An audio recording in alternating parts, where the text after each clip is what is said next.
So guys, today we're going to be talking about retail traders. In the last video, we spoke about it from the perspective of brokers, educators, and the media, and how their personal incentives, which for the most part, not for all of those people, but for the most part are not aligned with people trying to learn like yourselves, and how over time, what that created was this giant pool of misinformation, where it's actually now really difficult to know, like, what does a professional trader do? Like, and what does a retail trader do wrong? You've probably heard a million times that retail traders are doing it wrong, but then someone presents you with some crap, about, a new way to draw something on a chart or this or that, like, and that's just not really how it goes. And so what I want to do in this video is explain that in a little bit more detail, but specifically go into how a little bit into how professionals will begin to pick things to trade, and how it's so different probably from what you're doing now, and why it's so important, and also a million things in between. So let's just get on with it. So what I want to draw your attention to first is this chart here. Now, this is on my FX book. This is just looking at some of the historical volatility in Euro USD. Now, volatility, basically just the movement of the asset. And so what I want to draw your attention to is this chart here. This is, I don't know how far back this goes. It's probably not that far back, but it's just a good visual representation to give you a little pocket snap. If you're doing this professionally, you'd look back over as much history as you could do to essentially do what's known as a distributional analysis or a historical volatility analysis. We're just trying to find out what's normal for this pair or this asset or whatever historically, so that I can begin to essentially model what's good, what's bad, how to react in this, how to react in that, how likely this is, all this sort of stuff. Anyway, so right now we can see that on a Monday, for example, we averaged about 11.29 pips. Then we have just over 12 pips, and we kind of tend to average between 12 and 13 pips for the other days of the week. Now, for anybody who trades FX, and by the way, I'm just using this as an example because it's the perfect illustration of the point I'm trying to make. But if we look at this, for example, with Euro USD, this sounds great. Anyone who's done FX is going to be like, yeah, but I can just use that leverage. I mean, that 10 pips could be worth $5. It could be worth $500,000. And in that statement alone, they are right. But it misses something critical because it reflects a deeper problem. If we change this to percent, what we're really looking at is the same thing. We're looking at the historical movement of this asset of Euro USD, but we're looking at it in terms of percentage movement. Now you can see this is extremely low. On Monday, we averaged 0.096%, and then we hover between 0.1% and 0.101%. That's tiny. Like, that's really, really a tiny amount of return. So I just wanted to step in here quickly because rewatching this video, I think it's important to make this distinction. So when we were looking at the historical volatility, I'm not sure how my FX book are calculating it. I kind of knew something was off, but I didn't think it hurt the example. I just want to make sure this is clear. The actual volatility of Euro USD is a little bit higher than my FX book is giving it credit for. Typically, it falls between 0.4 to 0.6% of a daily range. Now, you might think, okay, well, that's a lot better volatility than I'm talking about in the video. And yes, you'd be right. However, that assumes that every single day that volatility is stacking on top of each other, which it isn't. So if you look right here, you can see, for example, 50 pips here, 0.45% on a daily candle. Now, if we go back to a period like this, because FX is a mean reverting asset for the most part, especially more liquid pairs such as Euro USD, meaning more people are trading and there's more money flowing through it.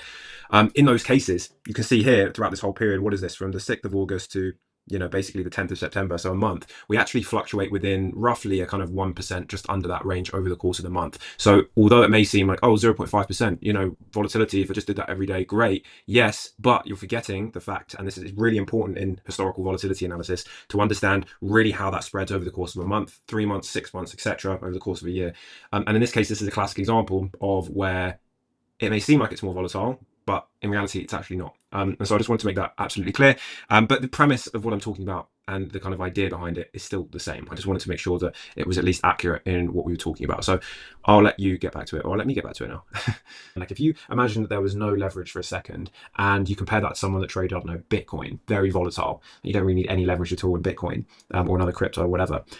That's a huge difference. Now you might be thinking, yeah, but I can use leverage, so who gives a shit? Herein lies the start of the problem, because this is the core argument that I'm making here, and it will take me a little bit of time to unpack it, so just bear with me. Volatility creates opportunity because it reflects information change when new data, policy shifts, or sentiment shocks force the markets to reprice. That repricing widens the distribution or widens the volatility of potential outcomes, meaning the potential outcomes, they change, it becomes bigger, the pool of potential returns becomes bigger. So traders can take asymmetric bets with positive expected value. This is so important to understand, because what most traders will think is they'll think that, okay, well, if I just use leverage on a non-volatile asset, I get the same outcome. It only moves 10 pips, 0.1%, but I'm still making just as much money as I need. So leverage, by contrast, doesn't create opportunities. It only amplifies the exposure to whatever variance already exists.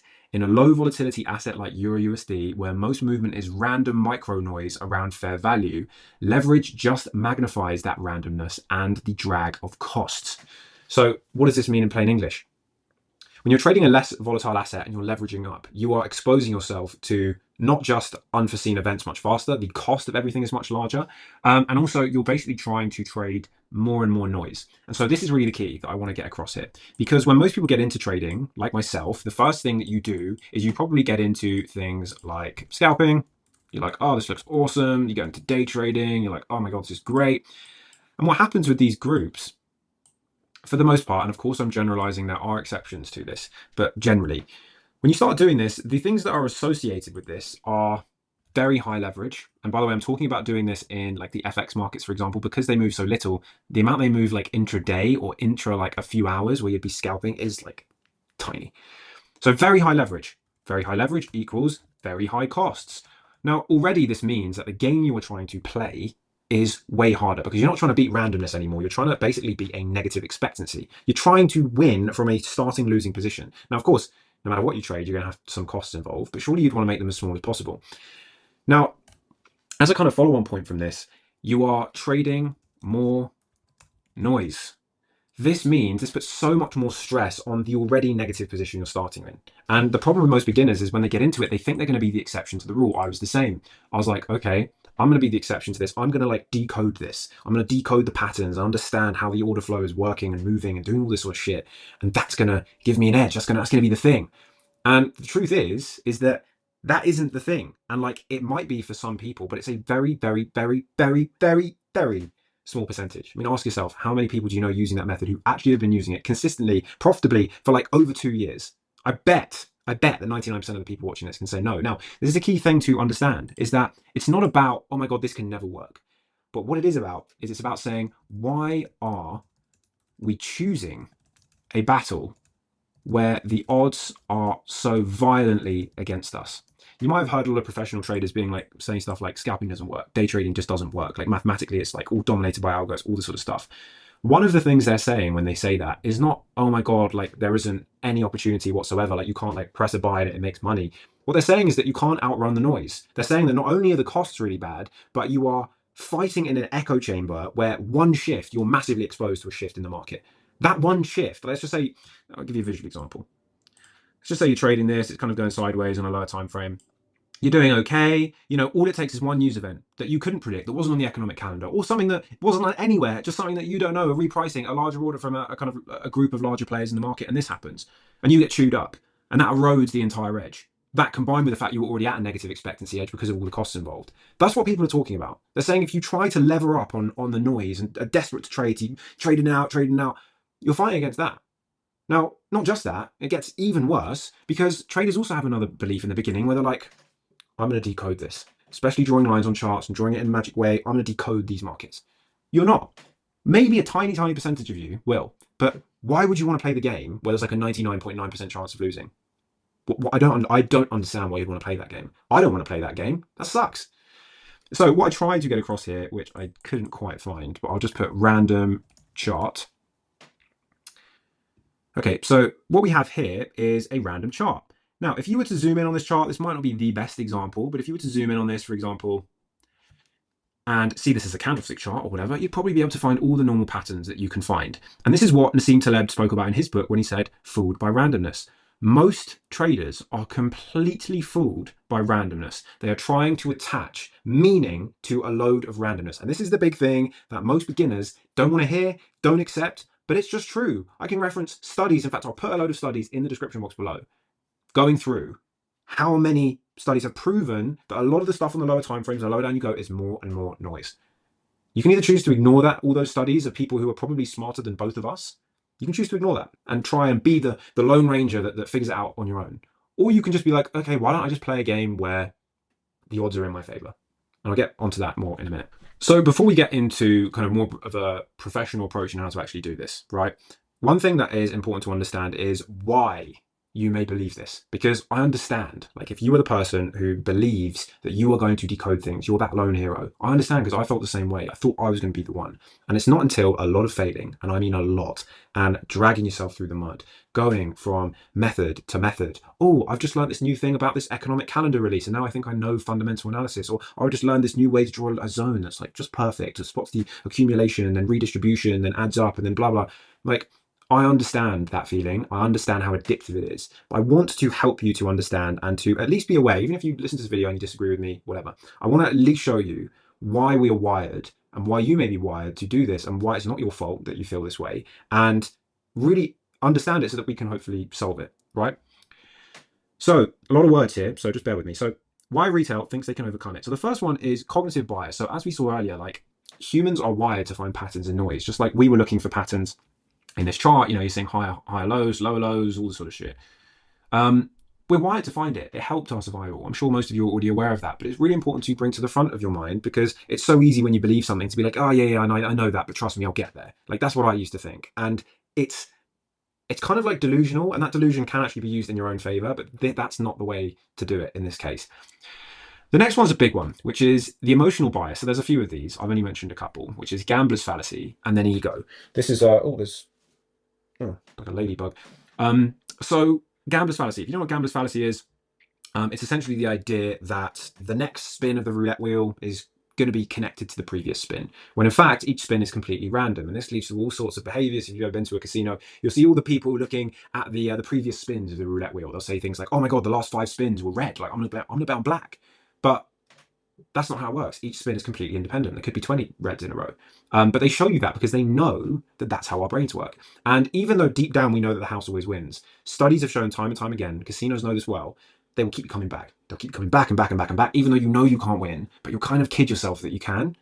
That's the same as trading. But here's the big difference, which I think makes trading worse than gambling in the way that it solves people. Because with gambling, if you have a massive gambling addiction, what are you going to do? Everyone around you is going to be like, whoa, like, stop, this is becoming a problem. And society recognizes it as bad. However, with trading, when you're losing, people still see trading as this respectable career. This is something, oh, wow, you're trying to do something for your life. Good. So you've got this cycle of positive reinforcement the whole time. People being like, oh, this is, congrats, man, like, good for you. It's so bad because what happens is your brain will cling on to the times when you're right, which you could have just been right for random reasons. And they'll be like, oh, see, I can do it when I'm trying, like, what a, and then that combined with the fact that everyone around you, maybe it isn't, maybe it isn't your family, maybe it isn't your friends, maybe they disagree with it, but society, the perception is that trading is a viable living. People are out there making livings trading, obviously. So in your head, you're like, oh, well, I'm being productive. It's better than being addicted to gambling or alcohol or whatever. Like, I'm doing well. That is the problem. Because what you associate with work, what you associate with trying to make the markets work, is something that inherently doesn't work. Like, or at least it's extremely unlikely that it's going to work in the way that you're doing it. And so really that's the essence of all that's written there. And so another one is ego, right? It's very hard to let go of something you've put a lot of effort into. I found this for a while, I put years into developing models and references, and a lot of those things, like, I still use, a lot of things are still really valuable. But some of the underlying frameworks were totally wrong, but I refused to even accept that because it would mean damaging my ego, like throwing away all of the effort that I put in, or the work that I over and over and over put in to this game, to this trade, pardon the pun. And so what does this mean in terms of practically speaking? And we'll go on into the most professional way to kind of trade in a moment. But what this means is, it means that a professional will start their process, as I believe I said, I think it was in this video, maybe not. They will start off their professional process with 2 tasks. And this is something that most traders never do. Most beginners never even hear this because it's not sexy. It's not like talking about, hey man, like, once you start drawing lines like this, you're going to be just like me. Check out my fucking whatever. It's like, that's retarded. So historical volatility. Distribution, basically looking at the return of an asset. Now, this is a very, very basic version of that. This is a simplistic distribution. What a proper distribution would show you is show you what is the normal return of this asset. When it is abnormal, how abnormal is it? How often does that happen? It essentially allows you to statistically see what the behavior of this market actually is like, which is extremely valuable information, because then when you're judging in real time, like, okay, is this significant? Is it not? You have actual numbers to back it up, not like, oh, I think it does. Like, great. Now, of course, this isn't something you build a whole strategy just off of this, but it's an important step. Second one is expected volatility. So historical was obviously looking back, but luckily there are also measures where we can look forward. This is known as implied volatility. So this is typically looking at options prices. So professional traders will use these to, number one, understand the asset, and number two, understand where the volatility is. Why would they want to understand where the volatility is? Well, because as I've expressed in this video, I hope, volatility, if used correctly, is where the opportunity is. Now, it's also where the risk is, obviously, and that's why actually knowing how to trade properly is so important, and not just guessing or assuming it's because of, you know, this random tool or technical tool or whatever. Like, talking about real models of how capital is flowing in and out of different assets and whatever. Essentially, like managing a portfolio in a sense, like diversified, making money when things go up, making money when things go down, that sort of thing.